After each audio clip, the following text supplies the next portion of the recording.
반갑습니다. 모모입니다. 오늘은 소설 한 편 소개해 드립니다. 2008년에 출간된 한국 현대문학의 대표적인 소설 중 하나고요. 내용은 이렇습니다. 엄마를 잃어버린 가족들이 그녀를 찾는 과정에서 각자의 기억을 되새기며 가족과 어머니의 의미를 되돌아보는 작품입니다. 어떤 소설일지 감이 오시나요? 바로 신경숙 작가님의 엄마를 부탁해 준비했습니다. 이 작품은 한국뿐만 아니라 해외에서도 많은 인기를 끌었었고요. 2025년 현재까지도 많은 분들이 기억하고 사랑하는 작품입니다. 소설은 서울역에서 시골에서 올라온 노모가 실종되면서 시작이 됩니다. 가족들은 엄마를 찾기 위해서 전단지를 붙이고 주변을 수소문해보지만 쉽지가 않습니다. 그 과정에서 엄마에 대한 기억이 각 가족 구성원들에 따라 다르게 서술됩니다. 평소에는 당연하게 여겼던 엄마의 존재가 얼마나 중요한지 깨닫게 되죠. 신경숙님의 엄마를 부탁해. 그럼 시작해 볼까요?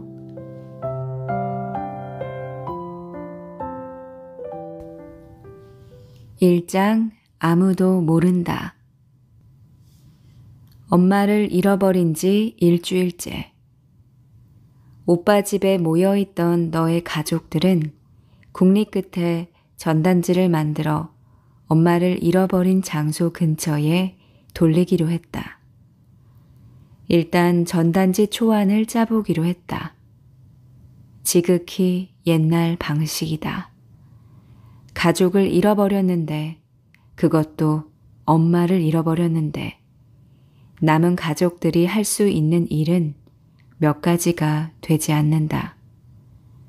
실종 신고를 내는 것, 주변을 뒤지는 것, 아무나 붙잡고 이런 사람 보았느냐 묻는 것, 의류 쇼핑몰을 운영하는 남동생이 인터넷에 엄마를 잃어버리게 된 이유와 장소, 엄마의 사진을 올리고 비슷한 분을 보게 되면 연락해달라고 게시하는 것, 엄마가 갈 만한 곳이라도 찾아다니고 싶었지만 이 도시에서 엄마 혼자 갈 수 있는 곳은 없다는 것을 너는 알고 있었다. 글을 쓰는 사람이니 문안 작성은 네가 해라. 오빠가 너를 지명했다. 글을 쓰는 사람, 너는 해서는 안 될 일을 하다가 들킨 것처럼 귀밑이 붉어졌다. 과연 네가 구사하는 어느 문장이 잃어버린 엄마를 찾는데 도움이 될까? 1938년 7월 24일 생이라고 엄마의 생년월일을 적는데 아버지가 엄마는 1936년생이라고 했다. 주민등록상에만 38년으로 되어 있을 뿐 실제로는 36년생이라는 것이다. 너는 처음 듣는 얘길 거다. 아버지는 그 시절엔 다 그렇다고 했다. 태어나서 100일을 넘기지 못하고 죽는 아이들이 많아서 2, 3년 키워본 다음 호적에 올렸다는 것이다. 38이라는 숫자를 36이라고 고쳐 적으려는데 오빠가 신상 명세서이니 38년생으로 적어야 한다고 했다. 이건 우리가 만드는 전단지이고 여기가 동사무소나 구청도 아닌데 사실보다 등록된 것을 적어야 하나? 의문이 들었지만 너는 묵묵히 36이라 적은 숫자를 다시 38로 고쳤다. 그러면 7월 24일이라는 엄마의 생일은 제대로 된 것일까 생각하면서 너의 엄마는 몇 해 전부터 자기 생일은 따로 챙기지 마라 했다.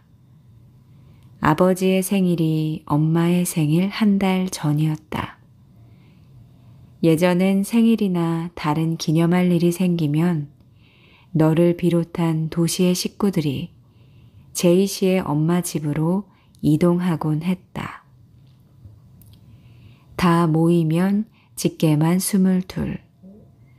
엄마는 식구들이 모이는 왁자한 상태를 좋아했다. 식구들이 모이게 되면 며칠 전 새김치를 담그고 시장에 나가 고기를 끊어오고 치약과 칫솔을 새로 준비했다.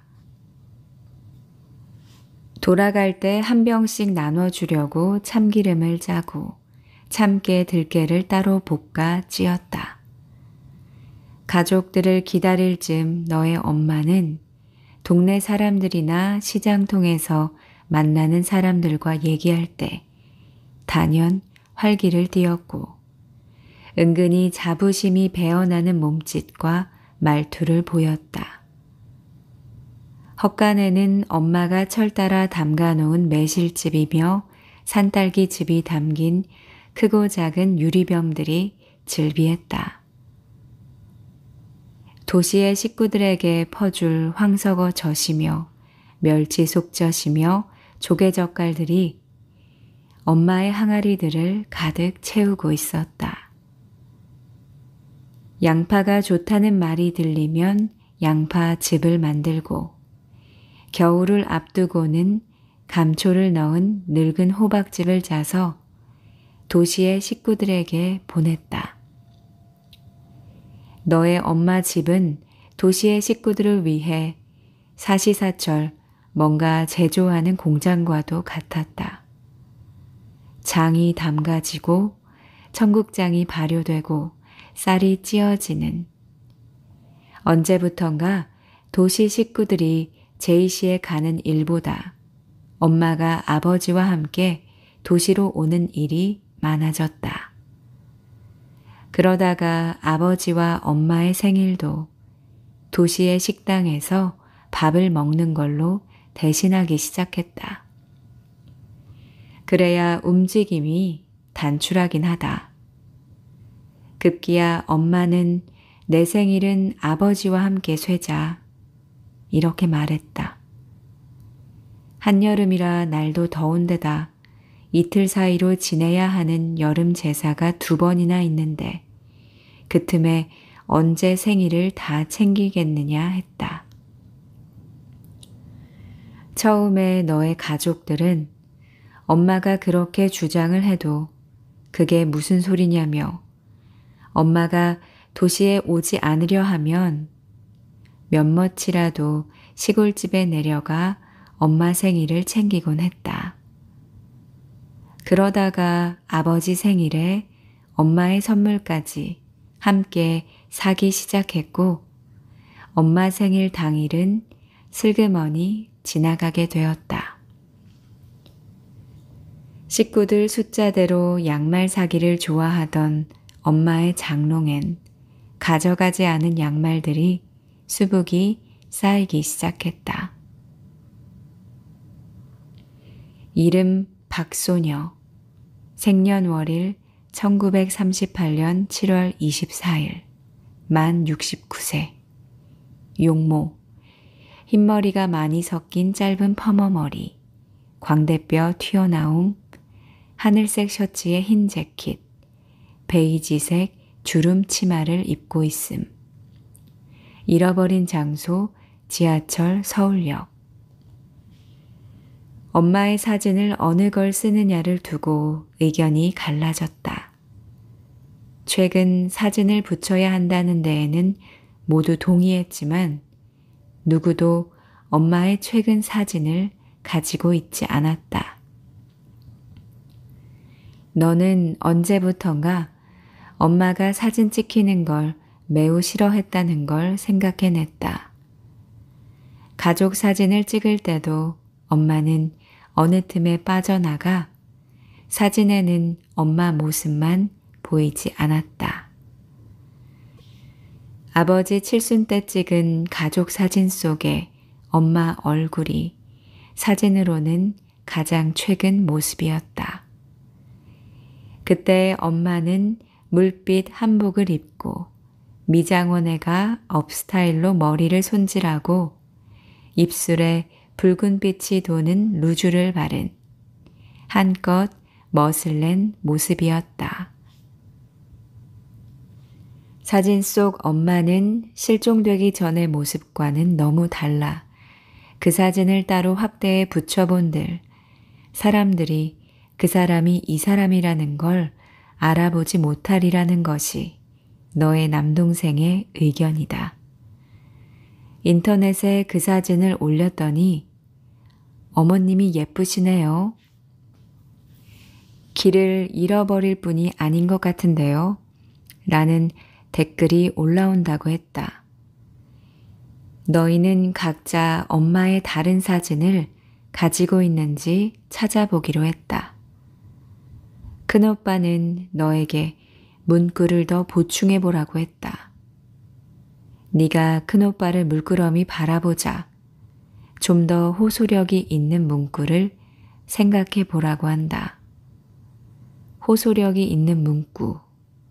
어머니를 찾아주세요. 라고 쓰니 너무 평범하다고 했다. 어머니를 찾습니다.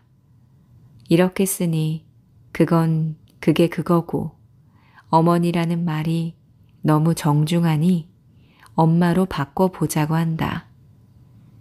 우리 엄마를 찾습니다. 이렇게 쓰니 어린애스럽다고 한다. 위에 분을 보면 꼭 연락 바랍니다. 이렇게 쓰자 큰오빠가 넌 대체 작가라는 사람이 그런 말밖에 쓸 수 없냐며 소리를 지른다.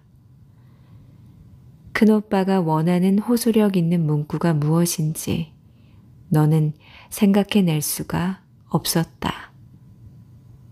호소력이 따로 있어? 사례를 한다고 쓰는 것이 호소력이야. 작은 오빠가 말했다. 사례를 섭섭지 않게 하겠습니다. 라고 쓰자. 사례를 섭섭지 않게? 올케가 이번에 그렇게 적으면 안 된다고 했다. 분명한 액수를 적어야 사람들이 관심을 갖는다고. 그럼 얼마를 적을까? 100만 원? 그건 너무 적어요. 300만 원? 그것도 적은 것 같은데? 그럼 500만 원? 500만 원 앞에서는 누구도 토를 달지 않았다. 너는 500만 원의 사례금을 드리겠습니다라고 적었다. 작은 오빠가 사례금 500만 원으로 고치라고 했다. 남동생이 500만 원을 다른 글자보다 키우라고 한다. 각자 집으로 돌아가 엄마의 사진을 찾아보고 적당한 게 있으면 바로 이메일로 보내주기로 했다. 전단지 문안을 더 보충해서 인쇄하는 일은 내가, 그것을 각자에게 배송하는 일은 남동생이 맡기로 했다. 전단지 나눠주는 아르바이트생을 따로 구할 수도 있어. 이렇게 말하자. 그건 우리가 해야지. 큰오빠가 말을 받았다. 평일엔 각자 일을 하는 틈틈이, 주말에는 모두 다 함께. 그렇게 해서 언제 엄마를 찾아? 내가 투덜거리자 큰오빠는 해볼 수 있는 일은 다 하고 있다. 이건 가만히 있을 수 없으니까 하는 일이다. 이렇게 말한다. 해볼 수 있는 일? 신문 광고. 신문 광고가 해볼 수 있는 일에 다야? 그럼 어떻게 할까? 내일부터 모두 일을 그만두고 이 동네 저 동네 다니면서 헤매고 다닐까? 그렇게 해서 엄마를 찾을 수 있다고 보장만 되면 그렇게 할게. 나는 큰오빠와의 실랑이를 그만두었다. 지금까지의 습성. 오빠니까 오빠가 어떻게 해봐. 이렇게 늘 미루는 마음이던 그런 습성들이 이런 상황에도 작동하고 있음을 깨달았기 때문이다. 나의 가족들은 큰오빠 집에 아버지를 두고 서둘러 헤어졌다. 헤어지지 않으면 또 싸우게 될 것이다. 지난 일주일 동안 줄곧 그래왔다. 엄마의 실종을 어떻게 풀어나가야 할지 상의하러 모였다가 너의 가족들은 예기치 않게 지난날 서로가 엄마에게 잘못한 행동들을 들춰내었다. 순간순간 모면하듯 봉합해온 일들이 툭툭 붉어지고 결국은 소리를 지르고 담배를 피우고 문을 박차고 나갔다. 너는 엄마를 잃어버렸다는 얘기를 처음 듣자마자 어떻게 이렇게 많은 식구들 중에서 서울역에 마중 나간 사람이 한 사람도 없느냐고 성질을 부렸다. 그러는 너는 나는 입을 다물었다.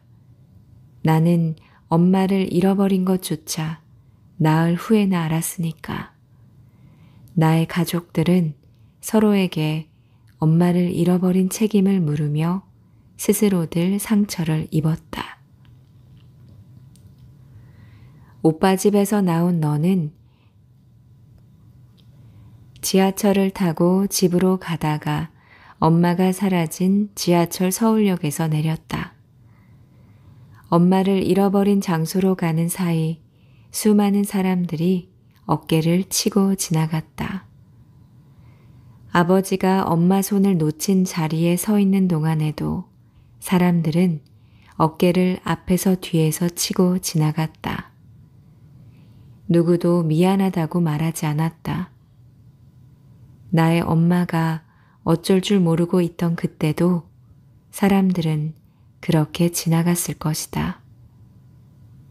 내가 도시로 가기 위해서 엄마 곁을 떠나기 며칠 전, 엄마는 내 손을 잡고 시장통 옷가게로 갔다.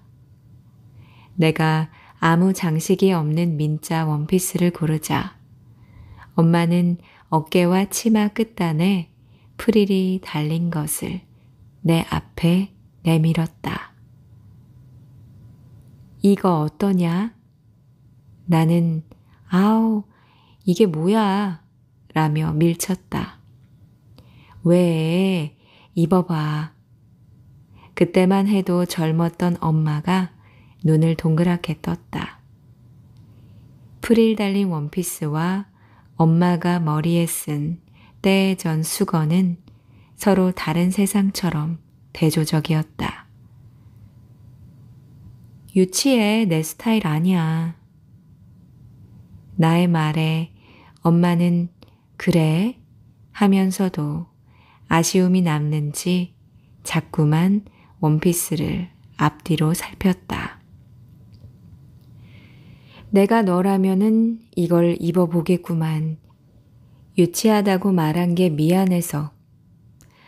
그건 엄마 취향도 아니잖아. 이렇게 했을 때 내 엄마는 아니야, 엄만 이런 옷 좋아해. 입을 수 없었을 뿐이야. 이렇게 말했다. 한 인간에 대한 기억은 어디까지일까? 엄마에 대한 기억은. 엄마가 곁에 있을 땐 까마득히 잊고 있었던 일들이 아무 데서나 불쑥 튀어나오는 통에 나는 엄마 소식을 들은 뒤 지금까지 어떤 생각에도 1분 이상 집중할 수가 없었다. 기억 끝에 어김없이 찾아드는 후회들. 그때 그 옷을 입어라도 볼 걸.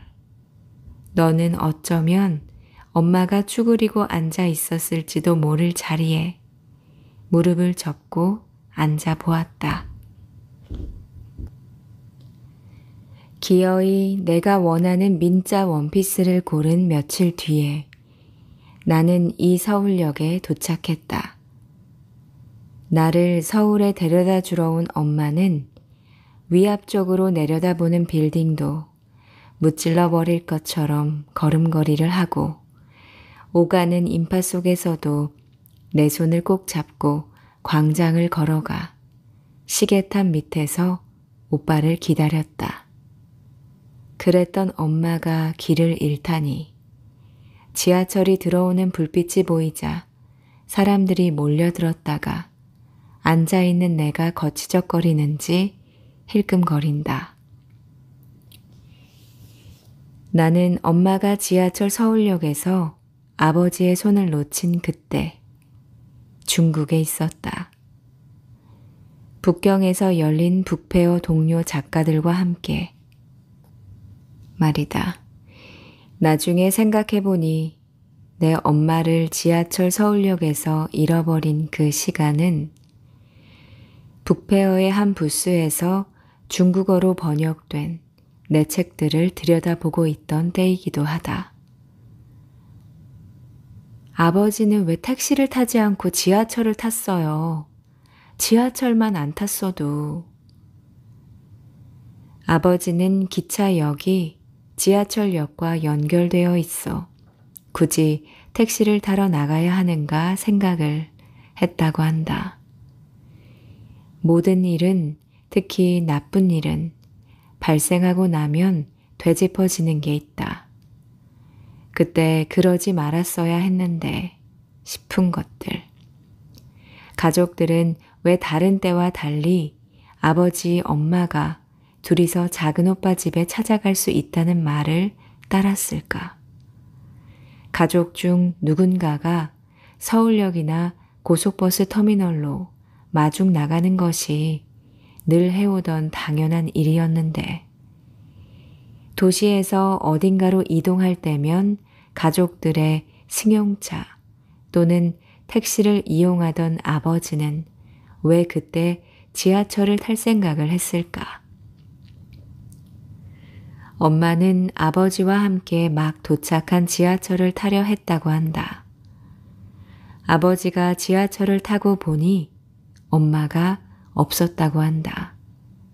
하필 번잡한 토요일 오후였다. 엄마는 인파에 떠밀려 아버지 손을 놓쳤고 허둥지둥 하는 사이에 지하철이 출발해 버린 것이다. 엄마의 가방은 아버지가 들고 있었으므로 너의 엄마가 빈손으로 지하철역에 혼자 남았을 때 나는 북페어에서 나와 천안문 광장으로 가고 있었다. 북경엔 세 번째 걸음인데도 천안문 광장에 발을 디뎌본 적이 없었다. 버스 안에서 승용차 안에서 물끄러미 바라보기만 했던 곳이다. 안내를 맡은 학생은 저녁 때까지 시간이 남으니 천안문 광장에 가보겠느냐고 했고 우리 일행들은 그에 따랐다. 택시를 타고 자금성 앞에 내렸을 때 지하철 서울역에 혼자 남은 우리 엄마는 무엇을 하고 있었을까? 자금성으로 걸어 들어가다가 나의 일행은 되어서 나왔다. 북경은 온 도시가 공사 중이었다. 이듬해 있을 올림픽을 치르기 위해서라고 한다. 자금성도 일부분만 개방하고 공사 중인 데다 곧 문 닫을 시간이었다. 영화 마지막 황제의 늙은 푸이가 어린 시절을 보낸 자금성에 돌아와 어린 관광객에게 보여줄 것이 있다며 옥자에 숨겨놓은 귀뚜라미 상자를 꺼내 보이던 그 장면이 떠올랐다. 뚜껑을 여니 그때까지도 살아있던 푸이가 어린 시절 가지고 놀던 귀뚜라미. 내가 천안문 광장으로 건너가려던 그때에 나의 엄마는 어깨를 치고 지나가는 인파 속에 우두커니 서 있었을까? 누군가 데리러 오기를 기다렸을지도 모른다. 자금성과 천안문 광장을 이어주라는 길들도 공사 중이었다. 광장은 바로 앞에 보였지만 복잡한 미로를 통과하고 또 통과한 뒤에야 그곳에 설 수 있었다. 내가 천안문 광장 하늘에 떠 있는 연두를 보고 있었을 때 엄마는 지하도에서 체념한 듯 주저앉으며 내 이름을 불렀을지 모른다. 천안문에 철문이 열리고 일개 분대는 될 듯한 공안원들이 다리를 높이 들며 행진하며 오성홍기를 내리는 걸 구경하고 있을 때 엄마는 지하철 서울역 구내의 미로를 헤매고 다녔을 것이다. 그때 엄마를 보았다는 역 구내 사람들의 증언이 그것을 뒷받침한다.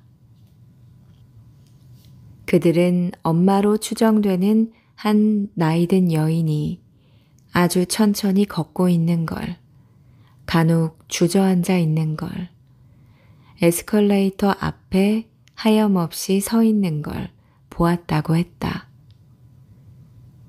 엄마인 듯한 한 늙은 여인이 오래 역에 앉아 있다가 도착하는 지하철을 타는 걸 봤다는 사람도 있었다.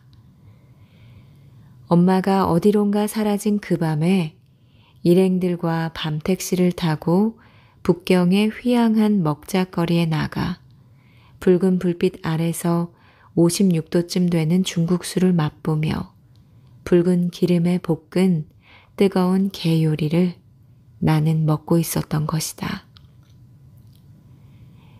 아버지가 다음 정거장에서 내려 엄마와 헤어진 지하철 서울역으로 다시 가보았지만 엄마는 없었다고 했다. 아무리 지하철을 못 탔기로 어떻게 길을 잃을 수 있어요. 안내판이 다 붙어 있는데. 공중전화로 전화 한 통만 걸면 되는데.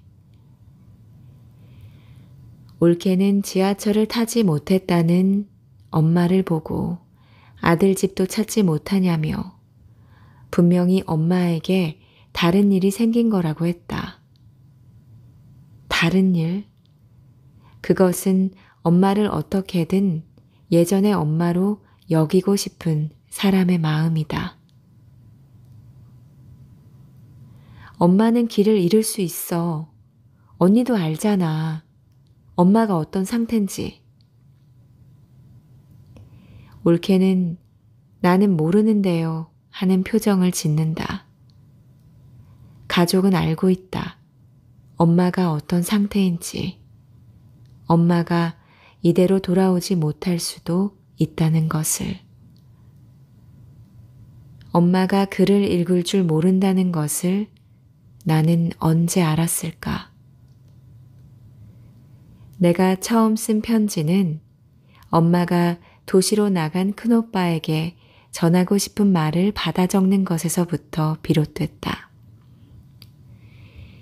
나의 오빠는 내가 태어난 마을이 속한 소읍에서 정규 고등학교를 마치고 1년 동안 혼자 공무원 시험 공부를 한 뒤 발령을 받아 도시로 나갔다. 자신이 낳은 자식과 엄마의 첫 작별이었다. 전화가 없던 그때의 유일한 통신 수단은 편지를 쓰는 것이다. 도시로 간 오빠는 편지지에 큼직큼직한 글씨로 엄마에게 편지를 써보내곤 했다. 엄마는 오빠의 편지가 도착하는 날을 귀신같이 알았다. 그 마을엔 오전 11시쯤 우편 집배원이 커다란 가방을 자전거 앞에 매달고 오는 시간이었다. 오빠의 편지가 오는 날엔 엄마는 밭에 있다가도 도랑에서 빨래를 하다가도 집에 바로 들어와 우편 집배원이 주는 오빠의 편지를 직접 받곤 했다. 그러고는 내가 학교에서 돌아오기를 기다렸다. 내가 학교에서 돌아오면 엄마는 나를 뒷마루로 데리고 가서 오빠의 편지를 내밀었다. 큰 소리로 읽어보라고.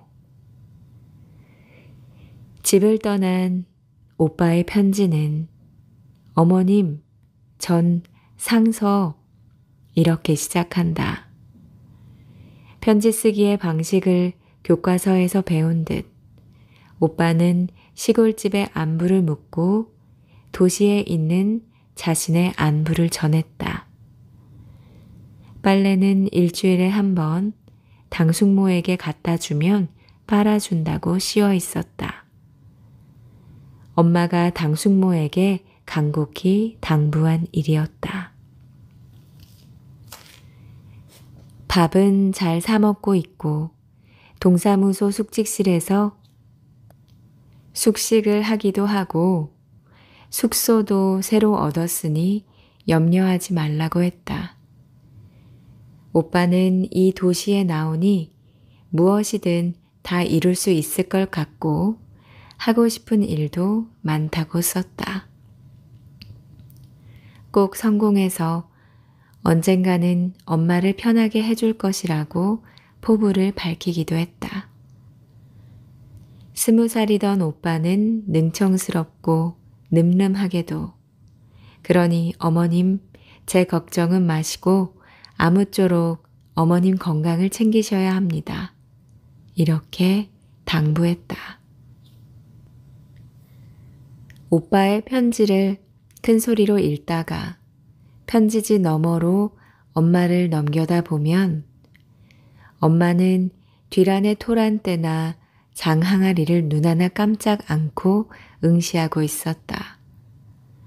편지를 읽어주는 목소리를 한마디라도 놓칠세라. 엄마의 귀는 토끼처럼 쫑긋 세워져 있었다. 편지를 다 읽고 나면 엄마는 엄마가 부르는 말을 편지지에 적으라고 했다. 엄마가 불러주는 첫 마디는 형철이에게 였다. 형철은 큰오빠 이름이다. 엄마가 불러주는 대로 형철이에게 라고 오빠 이름을 적었다. 엄마가 마침표를 찍으라고 하지 않았지만 이름 뒤에 점 하나를 찍었다. 엄마가 형철아 라고 부르면 나는 형철아 느낌표를 적었다. 할 말을 잊은 듯이 엄마가 형철아 부른 뒤 침묵을 지키면 나는 쏟아지는 단발머리를 귀 뒤로 넘기고 볼펜을 든 채로 귀를 쫑긋 세우고 편지지를 들여다보면서 엄마의 다음 말을 기다렸다. 날씨가 차졌구나. 이렇게 불러주면 나는 날씨가 차가워졌구나 라고 썼다. 형철이에게 라고 불러준 뒤 엄마의 다음 말은 거의 날씨에 관한 것이었다. 여긴 봄이 와서 꽃이 피었구나. 여름이 시작돼서 논바닥이 갈라지기 시작했구나. 추수철이라 논두둑에 콩이 가득이다.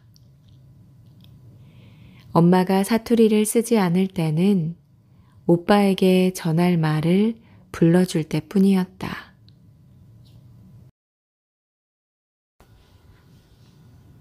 아무쪼록 여기 걱정은 말고 내 한 몸 건사 잘하길 바란다. 어미가 바라는 것은 그것뿐이다. 형철이에게로 시작한 엄마의 말은 아무 도움도 되지 못해 엄마가 미안하다로 감정의 급물살을 탔다. 편지지에 또박또박 엄마의 말을 받아 적을 때 엄마의 손등엔 굵은 눈물이 툭 떨어지곤 했다.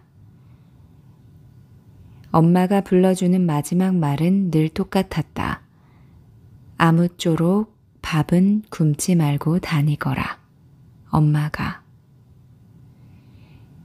나는 그 집의 셋째였으므로 내 위의 오빠들이 집을 떠날 때마다 엄마가 겪는 작별의 슬픔과 고통과 염려를 지켜보았다.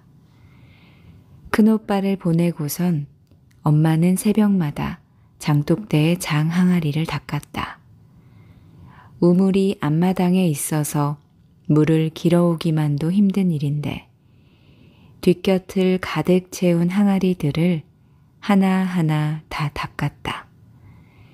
뚜껑도 열어 앞뒤로 윤이 나도록 닦았다.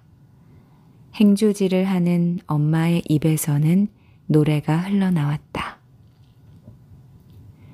당신과 나 사이에 저 바다가 없었다면 쓰라린 이별만은 없었을 것을. 손은 연방 찬물에 행주를 담갔다가 꺼내고 비틀어 짜고 항아리를 여러 군데 오가느라 바쁘다. 엄마 입에서는 어느 날 당신이 나를 버리지 않겠지요가 흘러나왔다. 그때 내가 엄마 하고 부르면 뒤돌아보는 엄마의 우직한 소 같은 눈엔 눈물이 그렁그렁 고여 있었다. 어느 항아리 앞에서 엄마가 형철아 오빠 이름을 부르며 힘이 빠진 듯 주저앉았을 때 나는 슬그머니 엄마에게서 행주를 빼내고 엄마의 팔을 높이 들어 어깨를 안게 했다. 엄마가 큰오빠를 사랑하는 방식은 학교에서 야간 자습을 마치고 돌아온 오빠에게만 라면을 끓여주는 일이었다. 내가 가끔 그에게 그때 이야기를 하면 라면 가지고 뭘 그래 라고 응수했다. 라면 가지고라니 그땐 라면이 최고 맛있었는데 숨겨놓고 먹는 것이었는데 그래도 도시에서 자란 그는 뭐 그렇게까지 싶은 모양이었다.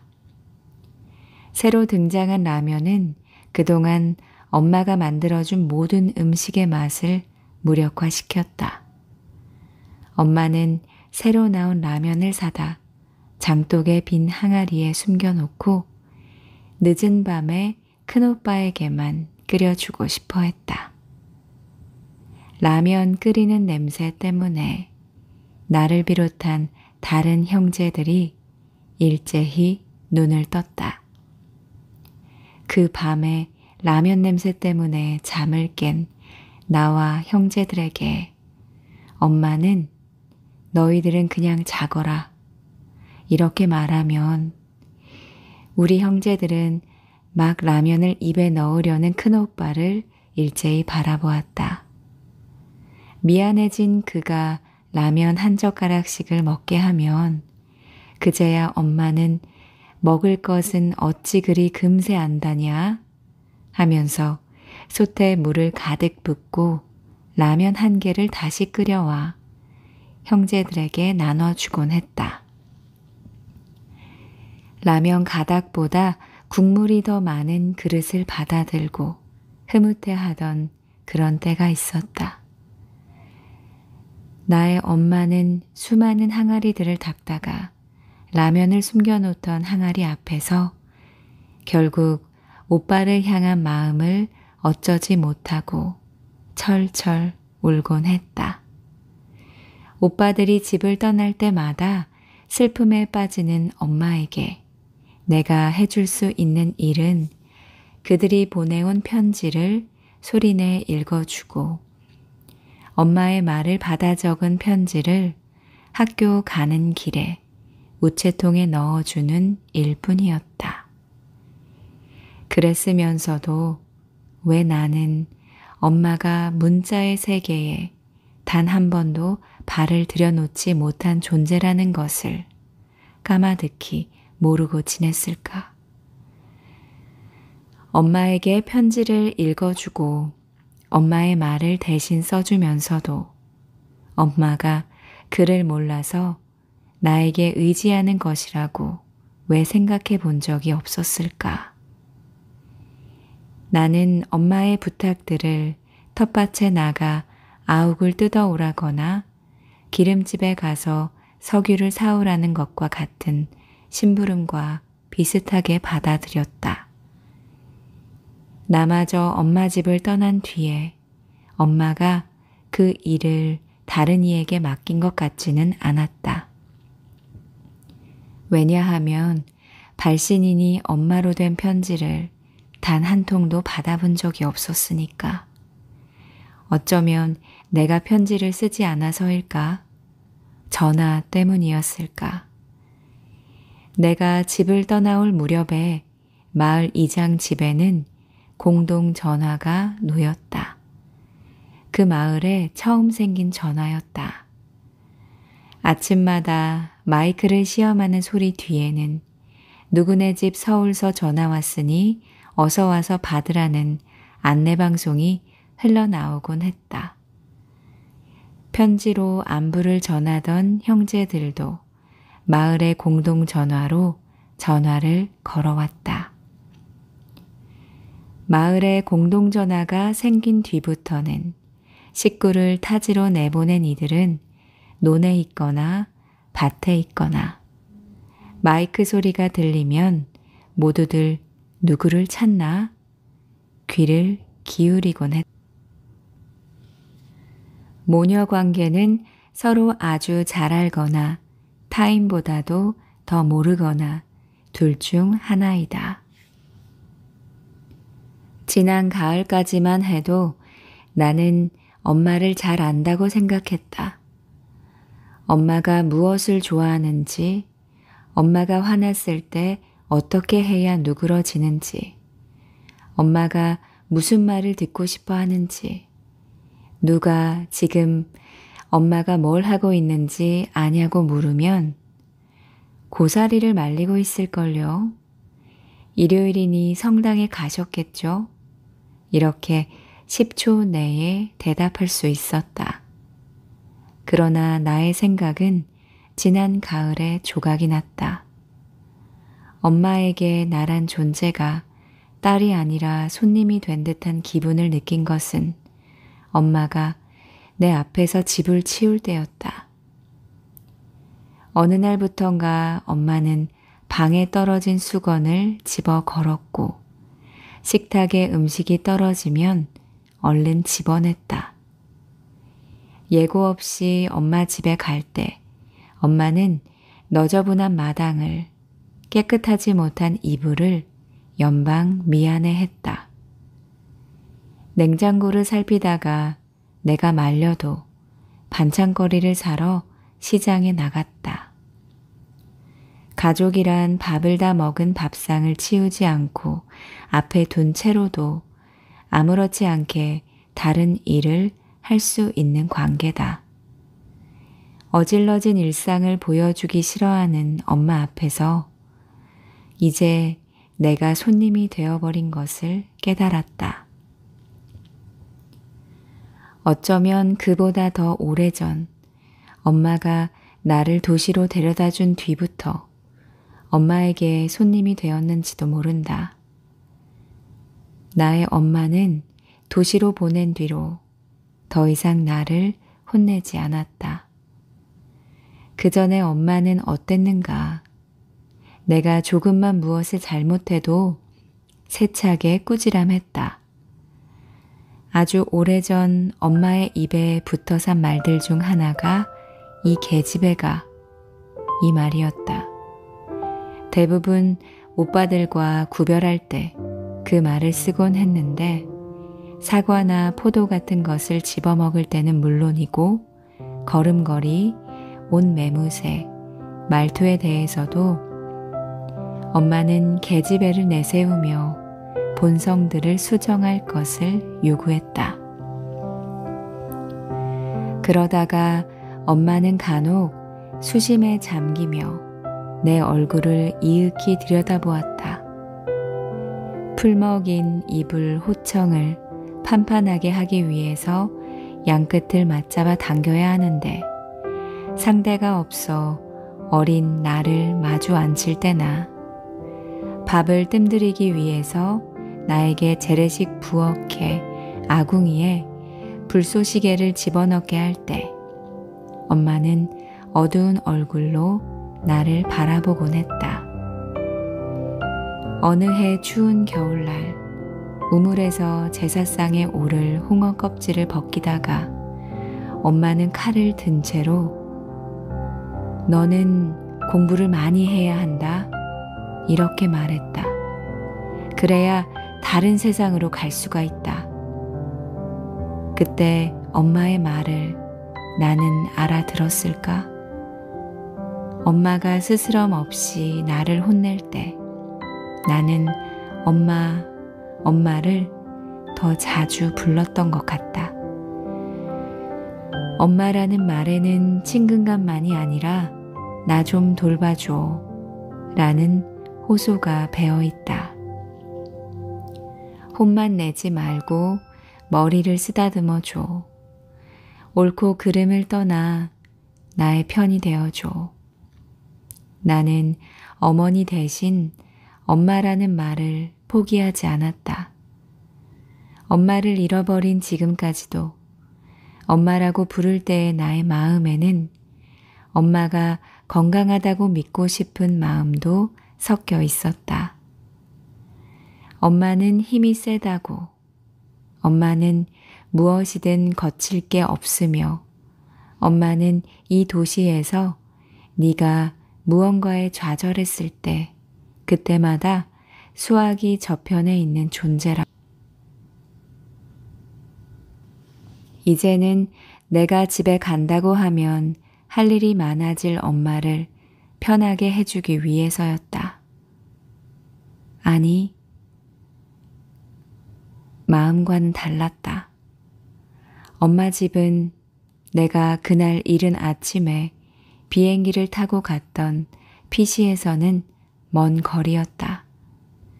이른 아침 비행기를 타기 위해서 첫 새벽에 머리를 감고 집을 나설 때만 해도 나는 제이시로 엄마를 보러 갈 생각을 하지 않았다.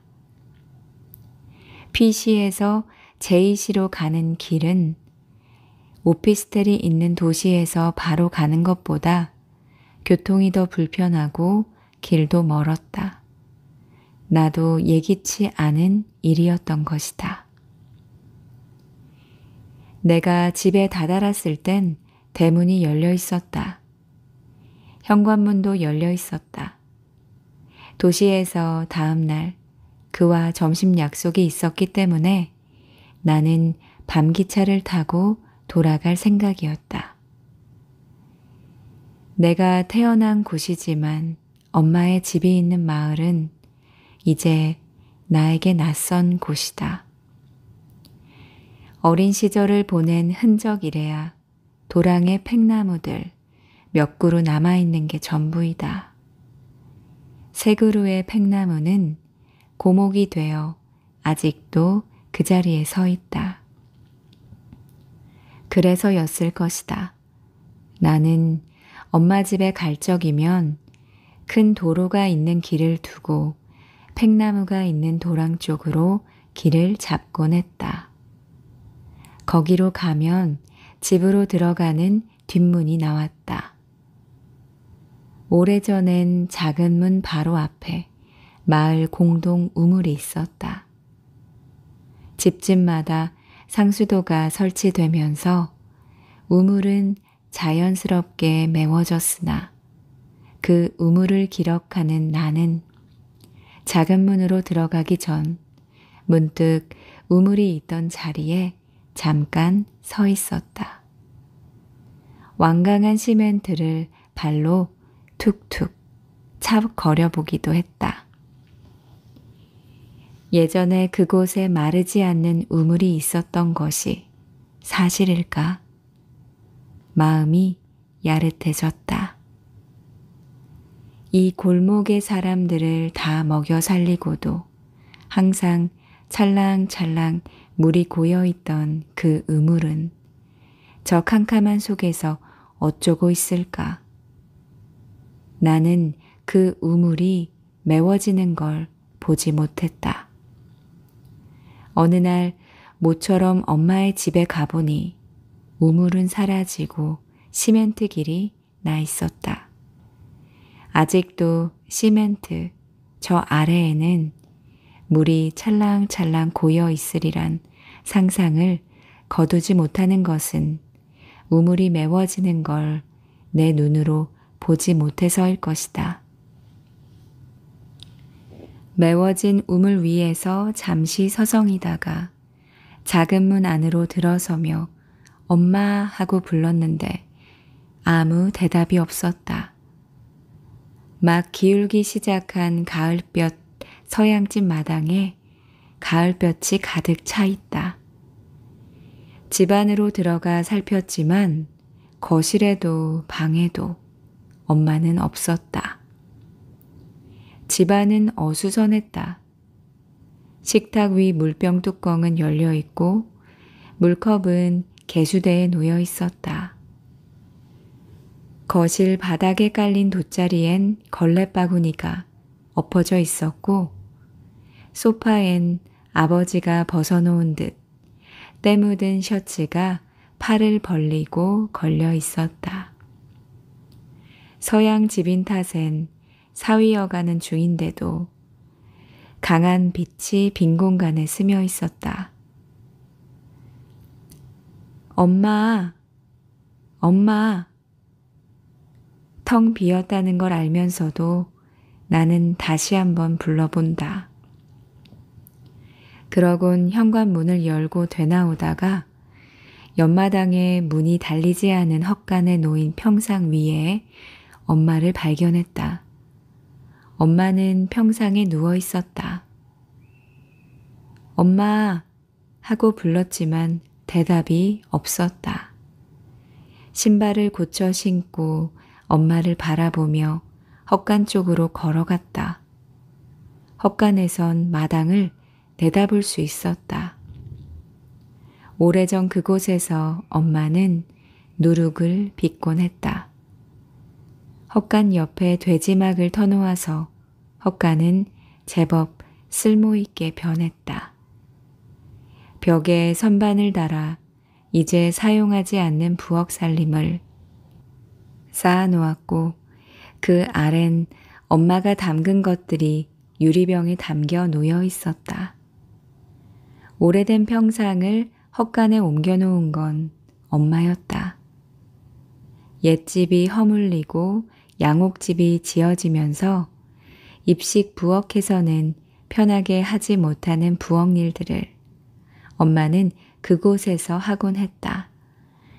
김치를 담그기 위해서 붉은 고추를 틀에 넣고 간다든지, 들쑥날쑥한 콩대를 베어와 앞뒤로 뒤져가며 찾아낸 콩을 깐다든지, 고추장을 담근다든지, 김장 배추들을 간한다든지, 메주콩을 말린다든지,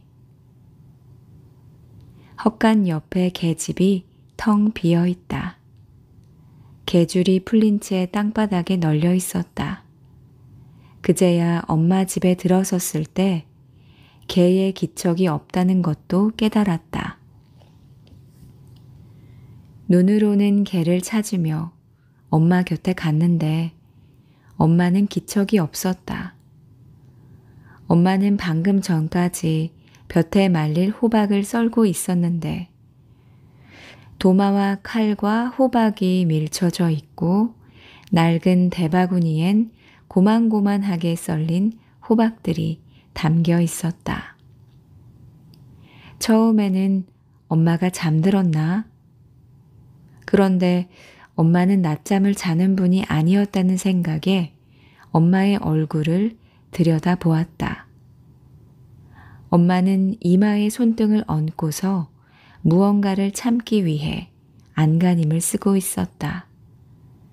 엄마의 입술은 벌어져 있고 어찌나 이마를 강하게 찌푸렸는지 미간에는 굵은 철사 같은 주름이 져 있었다.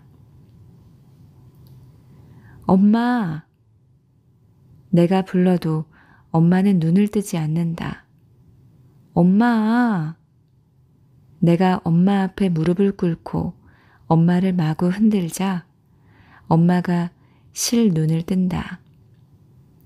눈이 붉게 충혈되고 이마에 땀방울이 송골송골 맺혀 있었다. 내 엄마는 내가 누군지 모르는 것 같았다.